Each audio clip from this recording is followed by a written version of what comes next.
Bonjour Jean-Michel Lambert. Bonjour. Pour toujours, votre nom restera attaché à l'une des plus grandes affaires criminelles du siècle, l'affaire Grégory, puisqu'à l'âge de 32 ans, vous êtes chargé de cette enquête. Dans la Vologne, on trouve un corps, le petit Grégory, et aujourd'hui encore, on ne sait pas qui est l'auteur de cet assassinat. Vous publiez un livre de Combien d'injustices suis-je coupable, publié au Cherche-Midi. C'est une véritable injustice, l'affaire Grégory? Bien entendu, pour deux raisons. D'abord, l'assassinat du petit Grégory, à ce jour, reste un mystère. Et d'autre part, il y a une tragédie dans la tragédie, à savoir l'assassinat de Bernard Laroche. Vous dites dans ce livre que la mort de Bernard Laroche, alors on va raconter évidemment cette histoire pour ceux qui ne s'en souviennent pas. On est en octobre 1984, le corps dans la Vologne du petit Grégory est retrouvé à l'Épange. Et puis donc il va y avoir une enquête, vous en êtes chargé, et un déchaînement, un déferlement médiatique. Absolument. Dès les premiers jours, nous avons vu arriver, enquêteurs, magistrats, nous avons vu arriver des dizaines de journalistes dans la vallée de la Vologne. Et donc, très vite, l'affaire a pris une ampleur considérable. Vous êtes dépassé par les événements, vous, petit juge? Non. Dépassé sur le plan médiatique, bien entendu, parce que, je le répète, on ne pensait pas que cette affaire prendrait une telle ampleur. Mais sur l'affaire elle-même, sur laquelle je ne dirai rien sur le fond, nous avions différents indices, éléments permettant de penser que l'affaire serait rapidement résolue. Oui, mais alors on vous accuse encore aujourd'hui, on dit que vous n'avez pas fait ce qu'il fallait, notamment pour les analyses d'écriture du fameux Corbeau qui avait envoyé des lettres. Ça serait trop compliqué à entrer dans le détail, il faudrait vraiment... Vous rejetez ces accusations finalement? Grosso modo, oui. Elles sont en partie vraies, en partie seulement. Seulement, il faudrait replacer dans le contexte, tout dire mais par sur exemple, le sujet. on dit que vous n'êtes pas allé sur le lieu du crime. Vous auriez dû y aller. Mais j'y suis allé. Pas le soir même ni le lendemain, mais dans les jours suivants, j'y suis allé. Je précise que j'étais seul juge d'instruction à Épinal du 1er septembre au 31 décembre 1984. Avec cette année-là, j'ai eu 229 dossiers. J'avais 2 cabinets à gérer. Des auditions, des interrogatoires prévus. Oui, c'est ça, c'est-à-dire trop de choses. Alors, à un moment donné, bon, on ne va pas raconter toute l'histoire. Donc, vous mettez en cause Bernard Laroche, qui est un proche de la famille Villemain. Et puis, finalement, vous le faites libérer alors qu'il n'est pas encore blanchi, alors que vous pensez qu'il est innocent, et il va être assassiné d'un coup de carabine par le père du petit Grégory. Oui. C'est terrible, finalement. C'est un échec de la justice, là. Absolument. Absolument. Quand j'ai libéré Bernard Laroche le 5 février 85, je l'ai fait parce que j'estimais qu'il n'y avait plus de charge contre lui, d'indices graves et concordants de culpabilité. Vous alliez prononcer un non-lieu.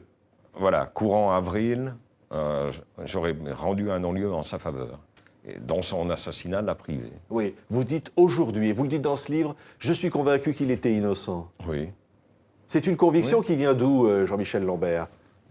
À l'époque, il n'y avait plus d'éléments à charge contre lui.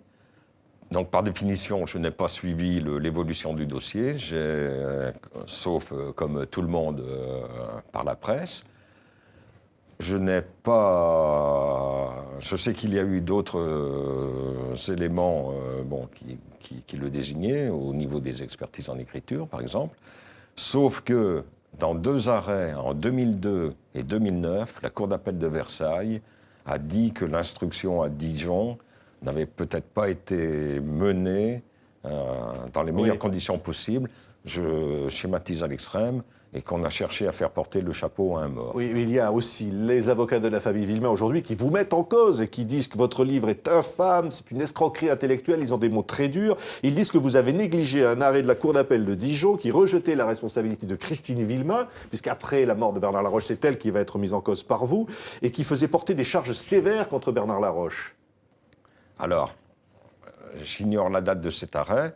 Moi, je parle de l'arrêt de 2002, du 15 mai 2002, qui a accordé, la Cour d'appel de Versailles, qui a accordé des dommages-intérêts à la famille de Bernard Laroche, sa veuve et ses enfants, et la jeune belle-sœur, concernant l'instruction précisément de Dijon. Oui.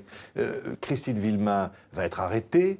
Elle va être accusée à son tour. C'est la mère donc du petit Grégory. C'était aussi une erreur, ça? Je ne veux pas en parler. Madame Villemain a obtenu un non-lieu en février 1993. Donc pour elle, c'est terminé. Si je parle de Bernard Laroche dans ce livre, C'est pour une raison très simple. C'est que Bernard Laroche était victime de la pire des injustices parce que lui n'a pas pu bénéficier d'un non-lieu. Oui. Donc à partir de là, il avait sa place dans le livre. C'est la seule raison pour laquelle Mais vous dites, j'ai si écrit. Bernard Laroche est innocent, vous avez la conviction, vous avez une conviction sur qui est coupable.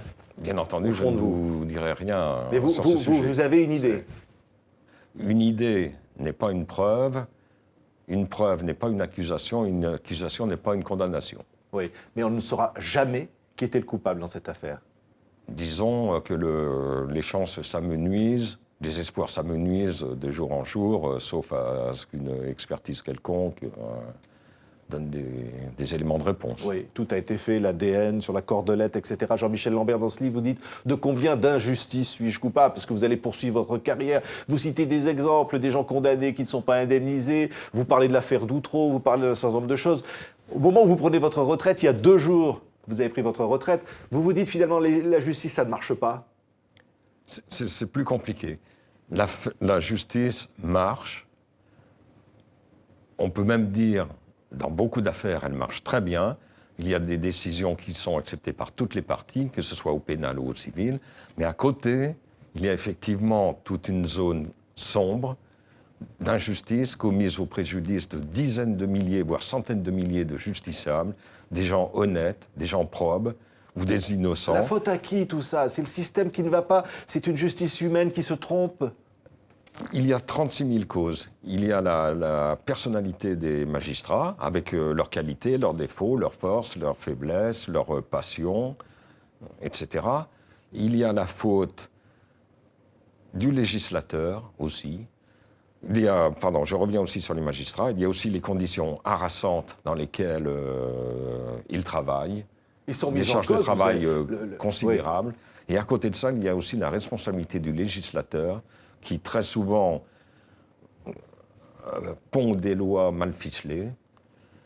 Et parfois, il y a aussi un vide législatif. Je cite le cas du harcèlement sexuel dans le livre. Pendant 3 mois, des milliers de plaintes, essentiellement de femmes, ont été classées sans suite parce qu'il y a eu un vide législatif pendant 3 mois. Oui, vous dites, et c'est le titre d'un des chapitres du livre, « Vous êtes tous des Bernard Laroche ». Ça veut dire quoi, ça? Ça veut dire que tout citoyen peut être un jour confronté à la justice, tout citoyen honnête, innocent, etc., peut se retrouver dans la nasse de l'institution et avec des conséquences. Alors, en général, même toujours, Dieu merci, moins abominable que ce qu'a subi Bernard Laroche, mais n'importe quel citoyen honnête peut être pris dans la nasse de la justice. La meilleure preuve en est, je parle aussi des indemnisations de personnes détenues à tort. En 2011, vous avez 447 personnes qui ont été indemnisées pour des détentions injustifiées. Donc elles ont été reconnues innocentes, ce qui prouve au passage qu'aujourd'hui, contrairement à un cliché, la justice, en général, sait reconnaître ses erreurs. Mais 447 personnes ont été prises dans la nasse alors qu'elles étaient innocentes. C'est un chiffre abominable. Et je ne parle donc que des personnes donc détenues. Mais à côté de ça, vous avez des dizaines de milliers de personnes qui comparaissent devant les tribunaux correctionnels, tribunaux de police, etc., et qui sont peut-être innocents des faits reprochés. Merci beaucoup, Jean-Michel Lambert, d'être venu témoigner sur le plateau de TV5 Monde. De combien d'injustices suis-je coupable? Et publié au Cherche Midi, c'est votre nouveau témoignage. Merci d'avoir été avec nous. Je vous remercie.